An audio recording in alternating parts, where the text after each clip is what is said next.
காலையிலேருந்தே trending டிஷ்ஷை செஞ்சு கொடு, ட்ரெண்டிங் டிஷ்ஷை செஞ்சு கொடுன்னு என் ஹஸ்பண்ட் ஒரே தொல்லை.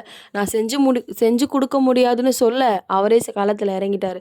சொதப்ப போறாரு தான் நெனச்சேன். பட் நல்லாவே செஞ்சுட்டாரு. ஃபர்ஸ்ட்டு வந்து பிரெட்ட வந்து முட்டையில டிப் பண்ணி எடுத்து ஃபர்ஸ்ட்டு அத வந்து டோஸ்ட் பண்ணி எடுத்துக்கிட்டாரு. அடுத்தது வந்து இட்லி பாட்ல வந்து முட்டைய உடைச்சு ஊத்தி, கார்லிக்கு, மிளகா, சிக்கன் இது எல்லாமே ஒரு 5 மினிட்ஸ் வேக வச்சுட்டாரு. சிக்கன தவிர்த்து எல்லாத்தையும் போட்டு நல்லா வந்து மிக்ஸியில வந்து கிரைண்ட் பண்ணி எடுத்துக்கிட்டாரு.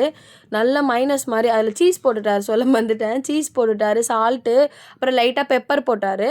ஸோ இது எல்லாமே வந்து கிரைண்ட் பண்ணி எடுத்தோனே அது ஒரு மைனஸ் மாரி நல்லா சூப்பரா ரெடி ஆயிடுச்சு. ஒரு கிண்ணத்துல சிக்கன பிச்சு போட்டு ரெடி பண்ண அந்த கிரைண்ட் பண்ணி வச்சிருந்த அந்த மயோனைஸ் இதில போட்டு, அப்புறம் தக்காளி, வெங்காயம் ஆல்ரெடி கட் பண்ணி வச்சுட்டாரு. அத போட்டு நல்லா மிக்ஸ் பண்ணணும். நல்லா பாருங்க எப்படி மிக்ஸ் பண்றாரு பார்த்தீங்களா?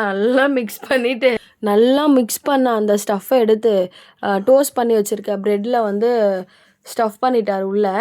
பண்ணிட்டு 2த்தையுமே க்ளோஸ் பண்ணிட்டு, தவால போட்டு இப்படி ஒரு பெரட்டு, அப்படி ஒரு பெரட்டுன்னு சொல்லிட்டு நல்லா ஒரு 2 ஆர் 3 மினிட்ஸுக்கு அப்படியே விட்டாரு. இது ஆல்ரெடி டோஸ்ட் பண்ண பிரெட் தான். இருந்தாலும் அந்த ஸ்டஃபிங்க்கு வந்து நல்லா இதுவாகணுன்றதுக்காக, இது திரும்பி இது ஒரு 3 மினிட்ஸ் அந்த மாரி போட்டு எடுக்கணும். இந்த மாரி திருப்பிட்டே இருந்தோம்னா, அது கொஞ்சம் மொறு மொறுன்னு ஆகும் சைட்லலாம். ஸோ நல்லாயிருக்கும் சாப்பிட்றதுக்கு. ஸோ ஃபைனலா அந்த பிரெட்ட வந்து எடுத்து, அத நல்லா வந்து நைஃபால வந்து 2ஆ கட் பண்ணி, சாண்ட்விச் மாதிரி அத வந்து டெக்கரேட் பண்ணலான்னு பார்த்தாரு. பட் அவரால அது முடியல. அதனால ஸ்டஃபிங் செக் பண்ணிட்டு தட்டிலேயே வச்சு குடுத்துட்டாரு. கொஞ்சம் சாஸையும் ஆட் பண்ணி எனக்கு குடுத்துட்டாரு. ஃபர்ஸ்ட்டா எனக்கு தான் குடுத்தாரு. சும்மா 6 சுவையும் நாக்கில் நடனம் ஆடும்னா பார்த்துக்கங்களேன். இது வந்து ஹை புரோட்டீன் ஃபுட் தானா. ஸோ ஹெல்தியும் கூட. நீங்க மஸ்ட்டு ட்ரை பண்ணுங்க. சரி, ஓகே. பபாய்.